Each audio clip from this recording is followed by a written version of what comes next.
Hello and welcome to the NK News podcast. I'm Alannah Hill, and today's episode, which we're recording on May 1st, is a little bit different, as I will be stepping in as the new host of the podcast and taking over from my very esteemed comrade, Mr. Jacco Zwetsloot. That's me. We thought this would be a good moment for a bit of a handover to look back at Jacco's time leading the show before our long-time listeners now start panicking, rioting en masse and banging down the door of the NK News office. Fear not, Jacco is not totally abandoning us. He will still be hosting the podcast in some capacity, but we're going to chat about that a bit later in the show, so you'll have to stick around for more details on that. In the meantime, I thought we'd start today's episode with a little bit of a walk down memory lane, and I can't think of a better way to do that than by going right back to the beginning.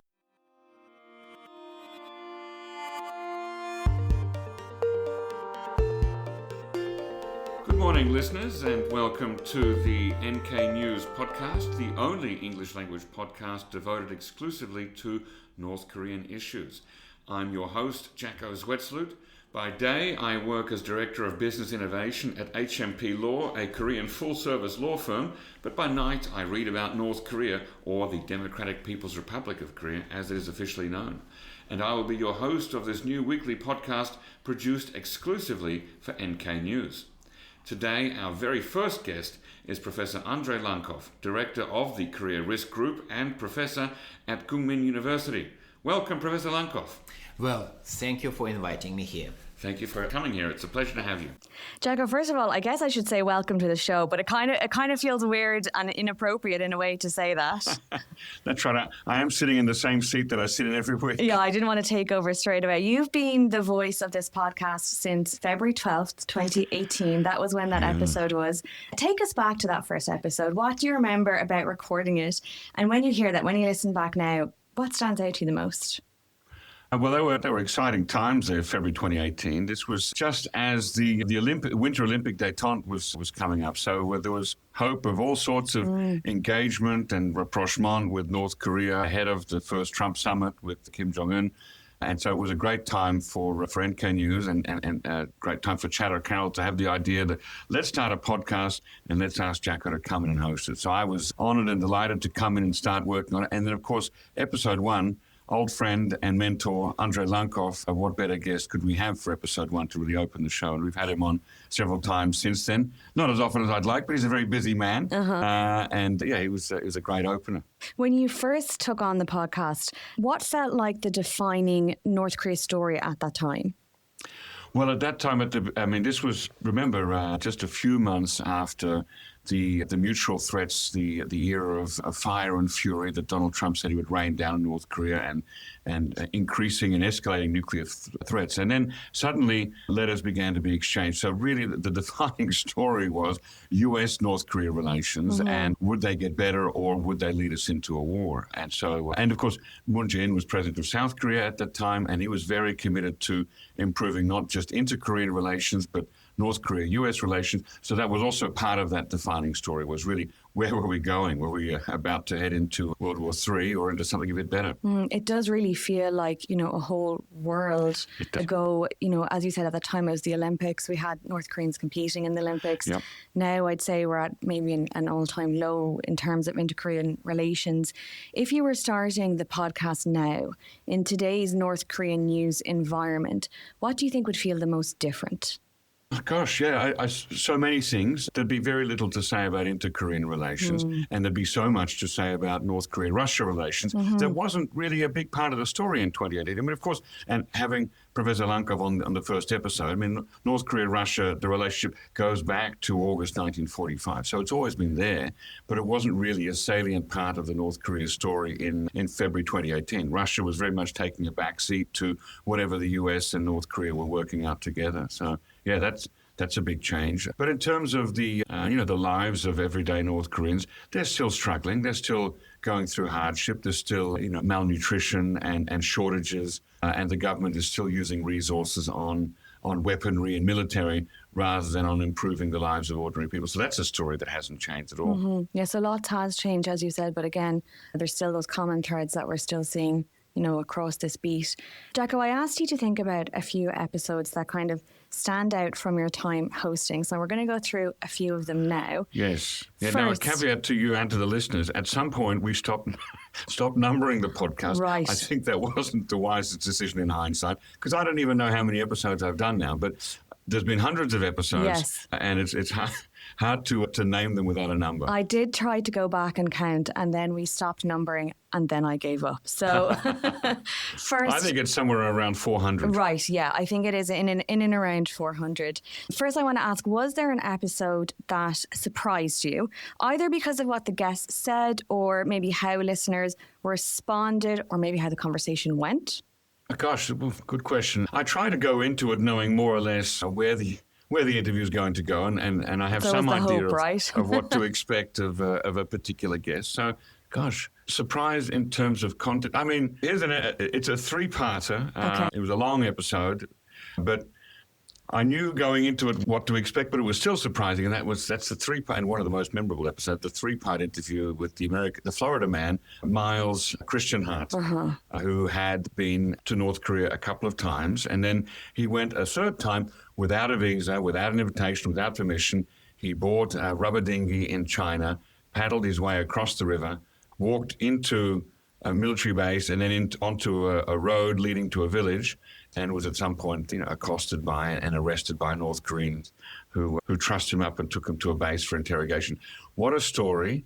It took, we needed the full 3 hours to get the full story out of him, the background, the context, what happened.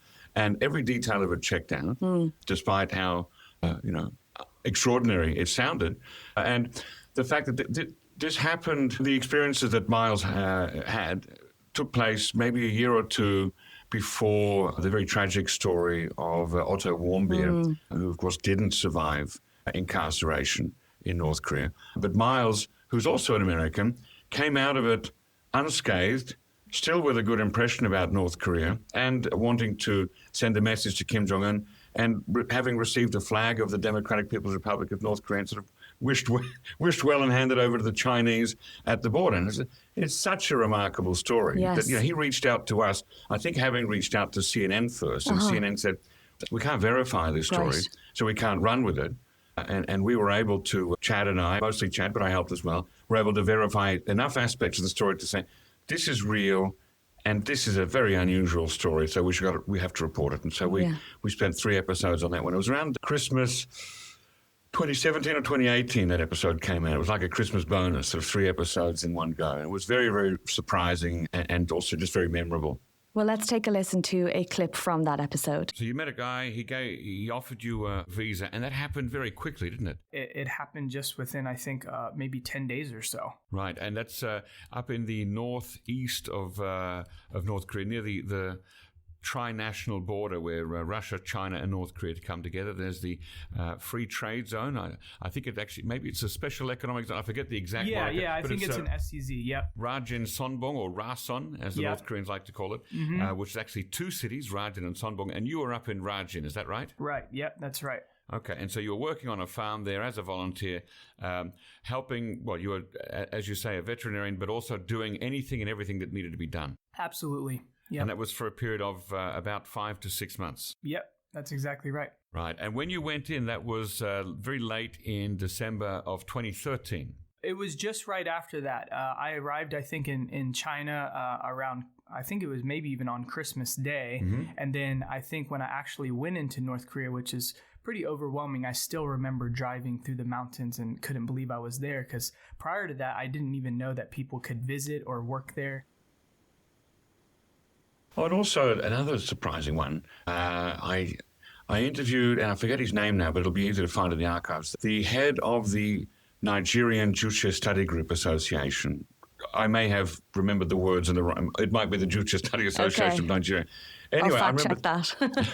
I remember thinking at the time, it was so surprising to me that the North Korean ideas about politics, agriculture, society should be deemed relevant or valuable to people living in a completely different country with very different circumstances, agriculturally, geographically, socioeconomically, all of those things. And I'm just fascinated by, listening to someone who is very passionate about Juche, the idea, and studying North Korean materials. And I remember thinking, at the end of the interview, I still couldn't get what it was that really took hold in not just Nigeria, because there are other groups in other West African countries too. And it still doesn't really click for me how that became a relevant idea or a valuable idea for them. Well, any of the episodes that you mentioned, I am going to go and try and find. I'll do my best and link in the show notes, so listeners do check those out if you want to listen back. Yes. And the second question I want to ask you is, was there an episode that changed how you think about North Korea? Well, I'm going to have to disappoint you and say probably no. And that's and the reason for that is that I've been looking at North Korea since I first came to South Korea in 1996. It's 30 years now. Now, of course, at that time in 96, I came at North Korea very simplistically with, only the images that I'd seen through Western media. So I remembered the North Koreans wailing openly at the funeral of Kim Il-sung in 1994, and then stories about the North Korean soldiers who were stuck in South Korea after their submarine got beached on some rocks off the coast of Gangwon-do, and they were running around Gangwon-do for a month before they were, most of them killed each other or themselves, and then I think one of them was caught. Anyway, so at that time I had a very simplistic view of it, sort of North Korea as a sort of a cartoonish, villainous nation. And, over the years, after I read more and even visited North Korea, you start to get an idea of, hold on, it's a country full of people like any other. Right. Some of them work for the government, many of them do not, and there's a lot of aspects. There's culture, there's film, there's music, there's art, there's defector stories. Yeah, so I think by the time I came to the podcast, I think I was probably ready for it in early 2018. And I'd been studying it for long enough that I'd worked at, okay, this is a lot more than I am aware of. And so my goal through the podcast was, let's try to tell as many aspects or facets of the North Korea story as possible.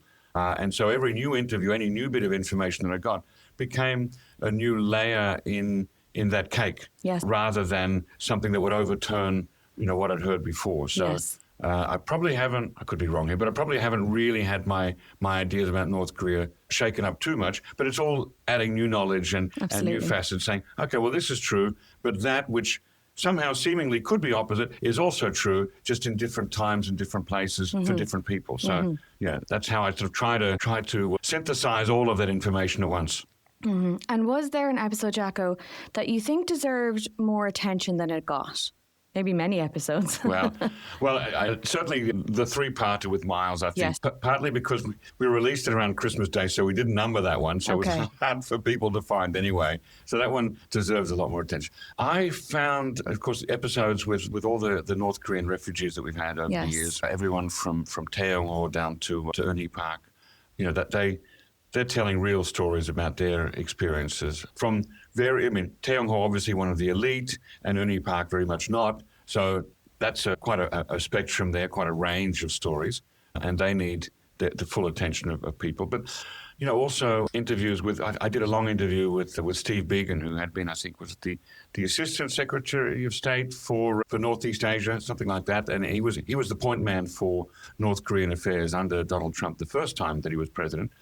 And I'd never had a chance to speak to him before, but he was very generous with his time. But really what came out of that was how committed he was and how committed the Trump regime was at that time to really improving relations with North Korea. I mean, it felt like they pulled out all the stops. So I think, me personally, 8 meetings, secretary, 3 meetings, president, 3 meetings, 2 summits, and the meeting at Parmesan Village. So in a numerical sense, we had a fairly significant set of meetings, but the challenge was sustaining communication between the meetings, because the meetings were then followed by long gaps of non-communication. Now, did you feel that you built up a rapport with your North Korean interlocutors? Was there mutual respect and trust? To some extent, yes. In Jacco, you understand North Korea. The ability of interlocutors to be completely open and engaged is constrained. But in the individual meetings, in each meeting, perhaps with the exception of the final meeting in October of 2019, but in each meeting, I did feel like there was at least some establishment of a rapport. But there was another challenge we confronted during this 2.5 years, which is each meeting was led by a different person. Yeah, we didn't really have any sustained engagement with a single set of interlocutors. So that was a good oral history, because I don't think he's written much about his time in other fora. So it was a good chance to sort of get very close to that, the events, very close to the center of the events, get that story out there. Yeah, great guess. And I totally agree with you about having, real North Koreans and defectors on. It's so important to hear those voices and hear those stories. And I find those ones personally the most meaningful. I think sometimes in this industry we can get a little bit wrapped up in, obviously the nuclear issues, weapons, things like that. But again, those stories to me are certainly the most impactful. I want to talk a little bit now about how this show actually gets made. I've had a little bit of a hand in that myself. Because listeners, they just hear the finished conversation. They don't know about the planning, the scheduling, the editing, the occasional kind of sometimes chaos behind it. Jacco, what was the hardest interview you've ever done? Actually, I think it's from a logistical perspective. We did a couple of interviews in the early years through an interpreter where the guest, either North Korean or South Korean, wasn't confident enough in English.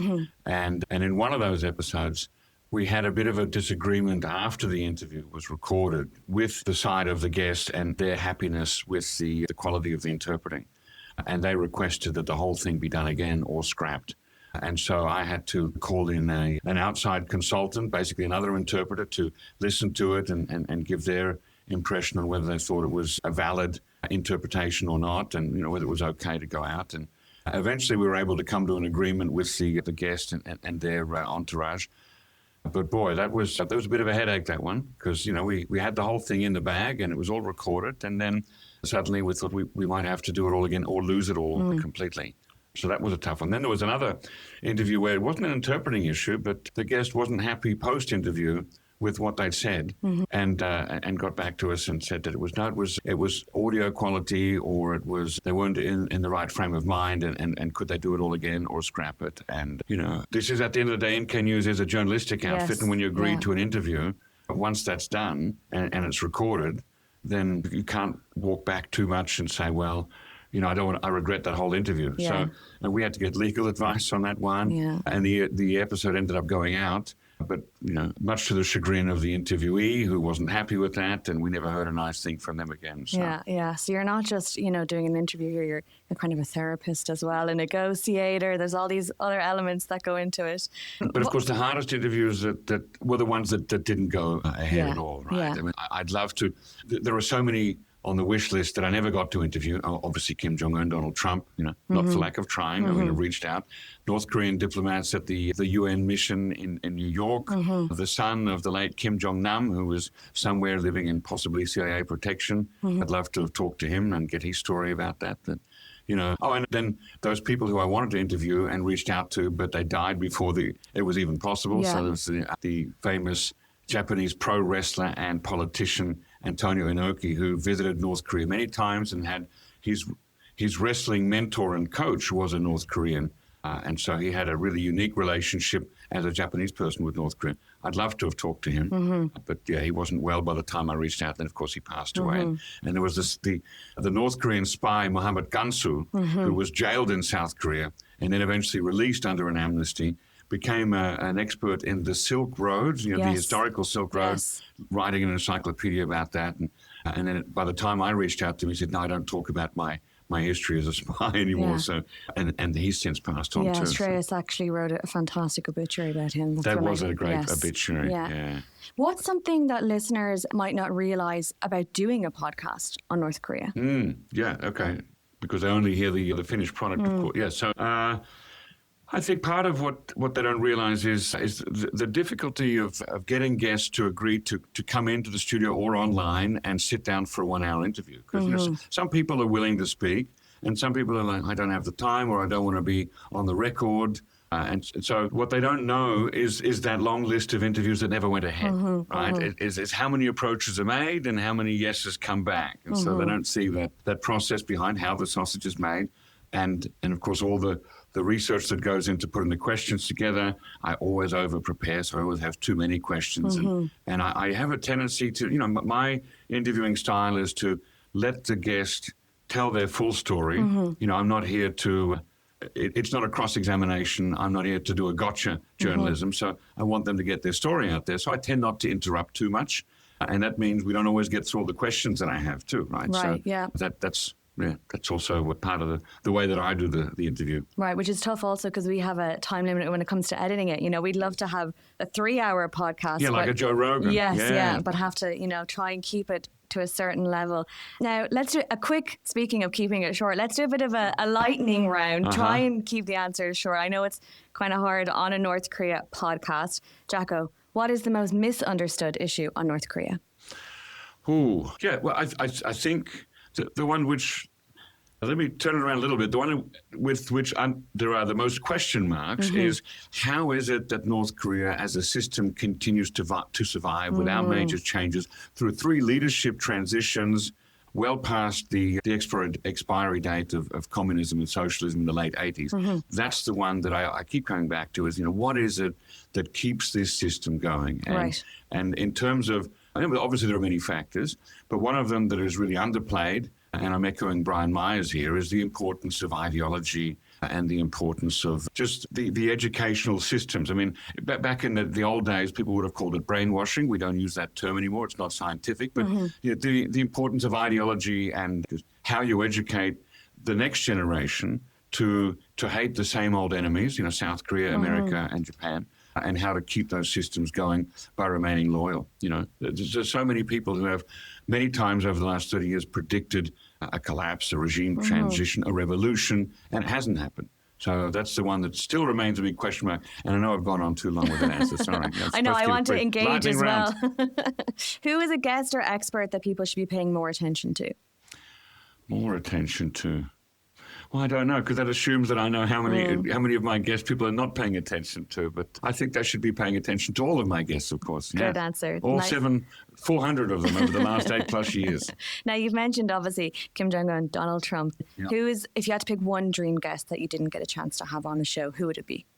Really, Donald Trump in the interim period between his 2 presidencies. I thought that he would be more willing to do a long-form interview in which he just got the whole story out there, how he started out not liking Kim Jong-un, really not having respect for him, calling him some nasty names, and then getting to the point where they were sending these love letters to each other. I really wanted to get that story out before he ran for the presidency again in 2024. And I did reach out to his people in Florida a few times, and I just never got a positive answer back. So that one was one that, it should have been a no-brainer, but it didn't happen. Well, still potentially could happen. Yeah. You never know. What's a narrative about North Korea that you think gets overused? Well, I mean, obviously the simplistic one that we see in some of the Western mainstream media, that it's a nation of robots, that it's a Stalinist state, that it's a hermit state that doesn't want to have... These are 3 narratives, but they're all intertwined, and they're overused, because we've seen in the last year, look, they're out there now fighting a war with Russia. Yeah. So, they're... And also the narrative of the crazy leader who's I don't know, either stupid or crazy. Clearly, Kim Jong-un is neither stupid nor crazy. He's clearly very savvy, very canny in holding on to his own power, but also finding new sources of outside support, financial and otherwise, for his state. So that's a narrative we really should drop. What is a topic that you wish the podcast had covered more? Gosh, that's a very self-serving question, isn't it? I mean, this would probably lead back to topics that I find personally interesting, like propaganda leaflets or North Korean comic books, or, of course, and there's 2 topics that people will say, no, Jacco, you've overdone it, but I love them. And one of them is the 1989 World Festival of Youth and Students. I did a whole mini-series on that one in the 30th anniversary back in 2019. And I still find that fascinating because to me it was like, it was that moment just after Tiananmen Square, just before the fall or the opening of the Berlin Wall, when North Korea, it seemed, was also cracking the door open a little bit and letting in, 8,000 or so young people from around the world to come and wander the streets of Pyongyang. And it seemed like anything could have happened, but actually it ended up leading to a closure of North Korea. So that's a fascinating thing that I'll never grow tired of. And the other one that I'll never grow tired of is the 10 great principles for establishing a monolithic leadership system. That's the title of a very, very small pocket-sized book that every North Korean adult has in their possession and has to memorize and has to judge themselves against every week when they do the self-criticism sessions. And that is a book that North Korea does not allow to be exported to the outside world. So you can go there and request this book and they'll say, sorry, it's not available to you. So the only copies of the text that we have been smuggled out by defectors or smugglers. It ties back to my earlier theme about ideology and education. This is the 10 Commandments of North Korea. It's actually, some people say it's been modeled after the 10 Commandments written by Kim Il-sung's uncle, who had been a Methodist minister. And it's one that we still know little about. So I think that's a very interesting thing. I think that was an incredibly niche and classically Jacco answer. One episode that you'd recommend to someone listening to the NK News podcast for the very first time? Well, yeah, I think episode 1 with Andrei Lankov, or any episode with Andrei Lankov, is a good one to really get started with, because he has so much comprehensive detail over decades of research packed into his answers. And also the episodes, I think I did 2 of them, interviews with Tae Yong-ho, the former diplomat. That's really a good insight into how the North Korean elite works. Oh, and that was also logistically the first Tae Yong-ho interview. Wherever he goes, he has some people from the National Intelligence Service who protect his personal security. So for that interview, the NK News office had to be cleared out. Everybody was out except for me, even Chad. No one was allowed to stay in the room. And Tae Yong-ho and I were sitting in 2 chairs facing each other, surrounded by sort of soundproof, movable walls with the microphones. And then in the room, outside the soundproof walls, was one NIS guard. And then outside the door of the NK News studio was a second NIS guard. Now, I don't know for sure, but I think they might have had pistols on them. So, it was a very, very, very high security interview. And it was fun to do, but it was high security. Oh my gosh. I have actually been in an elevator with those guys because we were at an event together. Oh, yeah. I maybe should have been a bit more wary. I never even thought about that. Don't do any sudden movements. Okay. There was one not a podcast, but there was an NK News event, a live event hosted by Chad, and I was the moderator. Yes. And Tae Yong-ho was supposed to give a 20-minute talk, but he went on for 45 minutes. And so I had to move forward to sort of suggest to him, could you wrap it up, please, sir? And as I made the move forward, the NIS agent near me sort of tensed a little bit, like sort of what's going on? Is Jacco going to attack Tae Yong-ho? So luckily, of course, nothing happened. But it was for those who were watching, I didn't notice. I was just moving forward. I only had eyes for Tae Yong-ho. But someone who was watching said, "You should have seen the tenseness on the part of the NIS agent." Just let Mr. Tae keep talking. Yes. Well, finally, Jacco, for this lightning round, one piece of advice for anyone trying to understand North Korea better. A hard one to wrap it up on, I think. Read widely. Read widely. Get a lot of perspectives because, I'm a person who believes that there's a lot of ideas in the world, and even the bad ones are defended by some people. And so it's important to know why and how people defend ideas that I consider to be harmful to humanity or not helpful to human flourishing. So, read widely. Look into North Korea's own texts about itself, and then read texts by North Koreans who have come out, so North Korean defectors or North Korean refugees. Read academic texts. Read the North Korean comic books as a way of understanding how it views the world and how it teaches the next generation. So, read widely, watch widely. Don't just watch the stuff that gets the likes on social media, I think that's fantastic advice. I'm relatively, new to this industry and new to the North Korea world, and there's so much fantastic literature, on this topic. Yeah. And I found the best way to kind of get in and try and understand the country and the people itself. Yeah, and learn Korean. That's also helpful, right? The more people can read things about Korea written by Koreans in Korean, the closer you get to a real understanding of how North Korea sees itself and how South Korea sees North Korea as well. So, learn Korean. Now, selfishly, I want to ask some questions for myself. Yes. As I take over, what advice would you give to me? And I'm sure you're doing this already because, you're a consummate media professional as well, is do your homework and do your preparation. Yes, Try to sort of find out what's the background of the speaker and the issue that you're going to be asking them about, what's been in the news recently. So NK News, of course, the ultimate resource for that. Yes. So it shouldn't be too hard to put together. But just, bear in mind that every interview you prepare, what's Mike Tyson say? Everyone's got a plan until they get punched in the face, that you've got a list of questions, but things may go off on a tangent, or you might find that one question brings more fruit than another one. Yes, yeah. Anything I should definitely not do? Should not do.